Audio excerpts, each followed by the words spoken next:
Islam family, it's your brother Cool. Peace, peace, peace, peace. Well, good. I don't want to make this one too long, but this one just gonna focus on a few main points. You know, last video I spoke about we went over the congressional record for the bankruptcy of the United States that took place in one of the bankruptcies, right? One of the bankruptcies that took place in 1933. The first one took place in 1791. You know what I'm saying? When Georgia came into office, but besides the point. Now, I've been in view of a lot of back and forth, you know what I'm saying, between essentially what I'm seeing is two aspects of Moors. And it's crazy because this is exactly what is spoken of within the Treaty of Peace and Friendship of 1786. If you look at Article 6, it speaks about if any more, shall any more subject, you know what I'm saying, subject to the Sultan shall wound or kill any United States citizen, or vice versa, and also if any more not a subject of the dominions. And dominions simply means land. So Moor is not subject to the land or the laws of the Sultan of Morocco. So two types of Moors. There are Moors who are subject to the Sultan, and Moors not subject to the Sultan. Moors essentially who are on the land and had their own established. All right, and these type of Moors would be considered Cherokee, Choctaw, and this is why, regardless of the fact you see the Peace Treaty of 1786, you still see other treaties from different various tribes in depth. Like you'll see that the Cherokee tribe has various treaties, Choctaw tribe has treaties, Seminole, Shawnee, Kitawa. You know what I'm saying? All these different tribes have treaties in place. Okay, these are the Moors not subject to the dominions. You understand? These are also Aboriginal peoples. These are also us. So, in a nutshell, what's taking place, like I said, because there ain't nothing new under the sun. So the same way how, you know what I mean, back in the day when we used to have our Aboriginal tribes and different governments set up, there'll be groups of us from different various sects within the empire that would, grow, build a relationship that's to be like, you know what? Let's go out and create our own adventure. Let's go out and move in this direction together and see what we can do. And then they would rename themselves. That'll be a different tribe. You know what I'm saying? So like I said, this is the day and age where the new tribes are coming into fruition again. And it doesn't take away from the fact that we are Moors. We are all Moors. Cherokee, Choctaw, Shawnee, Hopwell, Kitawa, Lenape, Iroquois, Algonquin, you know what I'm saying? Wichita. So many you could think of, but these are all She, you know what I'm saying? Aztec, Miztec, Maya. All these are all the same people. Khalifa, you know what I'm saying? So, we're all one united people, man. We're all one united people. So, once we understand who we are and where our mindset is, as long as we have honor within our heart, then it's all good. It's still love, truth, peace, freedom, and justice. We all don't have to follow the same edicts, all right? Even the prophet said that each sheikh will create the temple. Each sheikh will create the laws for the temple, meaning each laws won't be the same, but it'll be all in accordance with one. Kind of like how you have different state corporations, and each state has a constitution that's in alignment with the 1791 Constitution or the Free National Constitution. You know what I'm saying? So, gotta be aware that it's all about being in harmony. All right. So a mother can have many children. It's the same concept. Mother can have many children, but those many children have one mother. All right. Always comes back down to one source. So, like I said, I hear a lot of back and forth between the two different types of Moors. Moors who are not subject to the Dominion and Moors who are subject to the Dominion, according to Article 6 of the Peace Treaty of 1786. This is how we can clearly just justify and clarify where we stand. Who is who? Are you more subject to the emperor or more not subject to? Okay? It's really easy to tell the difference just by how you think and how you perceive things. All right? Now, in reference to things in dealing with federal question or federal issues, there's tons of federal statutes, codes, and constitutions and treaties that can be used. For one instance, like the Peace Treaty of 1786. Also, there are a few interesting federal statutes. You know what I'm saying? Because I always hear the talks about the federal statutes that so-called tell us what we can't do as people. But once we understand that these federal statutes are protocols for federal employees, this is exactly what they're supposed to do. And there's always a remedy. You have to find it. So I'm going to bring a few to light. All right?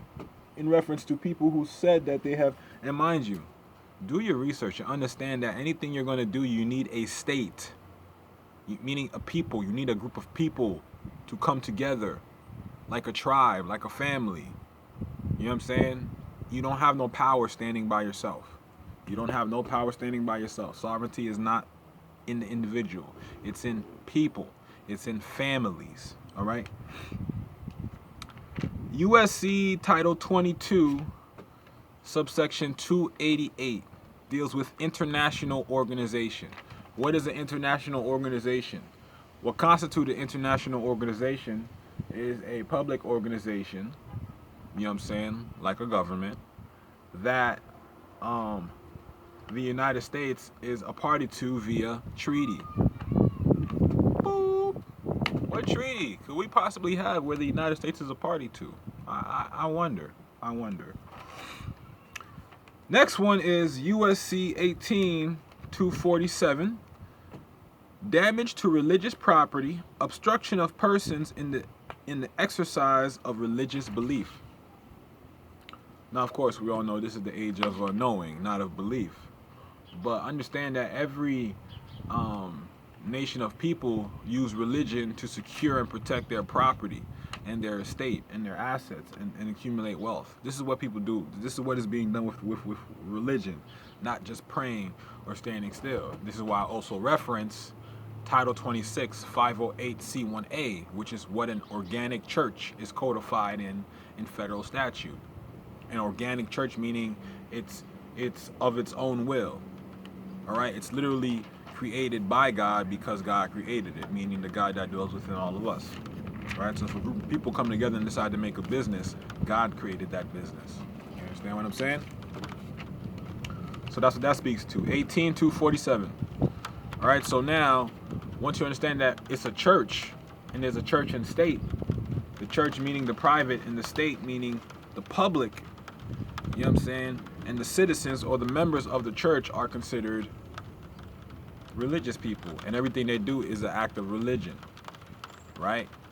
How we appear, how we conduct ourselves, how we express ourselves, the rights we have to certain things is all an expression of our religion, in accordance with the law. The law and the law. What law? The state law, meaning treaties, meaning constitutions. Not just the state constitution, your state constitution. Meaning when you as a people combine together as a body, you can create a constitution for yourselves to live by in accordance to that Moorish flag. Love, truth, peace, freedom, and justice. You know what I'm saying? Aborigine style. So, now, for people who have issues due to the fact that they've naturalized, when they say, yo, they you know, I'm a naturalized citizen, and you feel like there's no way out. There is a way out. If you are a naturalized citizen or a native-born citizen, meaning those who were just born in the United States, that would be USC Title 8, Section 1481, loss of nationality, by native-born or naturalized citizens. Voluntary action, burden of proof, presumptions. USC Title 8, Section 1481. So you can voluntarily renounce U.S. citizenship. But once again, do not do this if you do not have a nation state. Meaning you don't have a group of people within your direct environment. I'm not talking about people who are in another state or organization in another state and there's nobody right next to you that you can touch, that you can feel. You know what I'm saying? You need to bond with the people in your territory. Whatever state, territory you're in, y'all need to bond together like glue. Okay? Create an organization, aboriginal institution, regencies for yourselves to operate. Bond together. When you bond together, then you can, whatever the name of your tribe is. I'm looking at trees right now. Brown tree tribe. You know what I'm saying? Brown tree tribe. Create a trust for yourselves. Brown tree tribe. That's the name of the new tribe now. Brown tree tribe.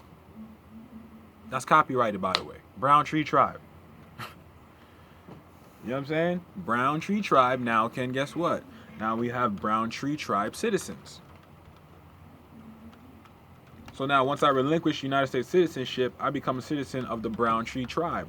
Who's the brown tree tribe? It's not just me by myself. It's 1, 2, 3, 4. How many?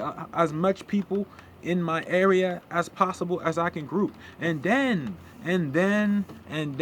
start expanding out into other territories to communicate with other groups of people or Moors who are doing the same thing.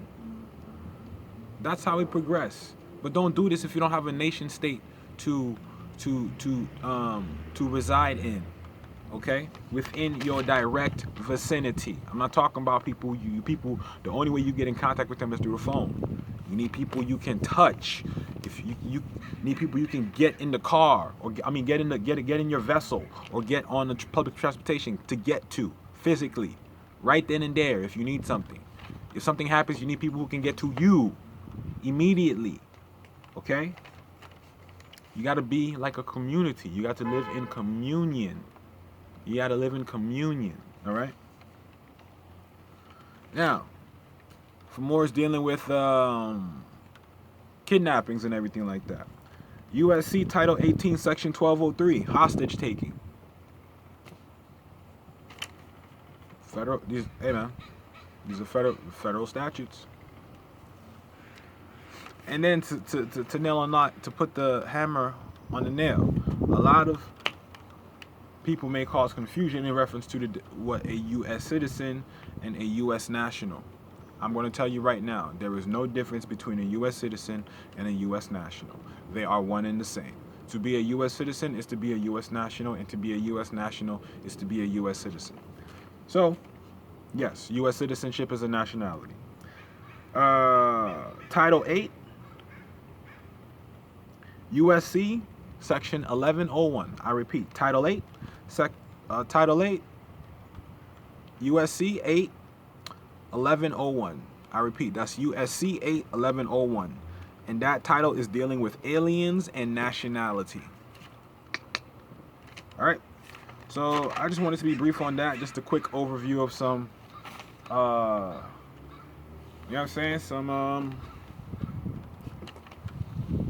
main sources. Give you some main source points to just research on. All right, the bill. All right, I'm going to get going. It's your brother Cool. Peace. Islam family.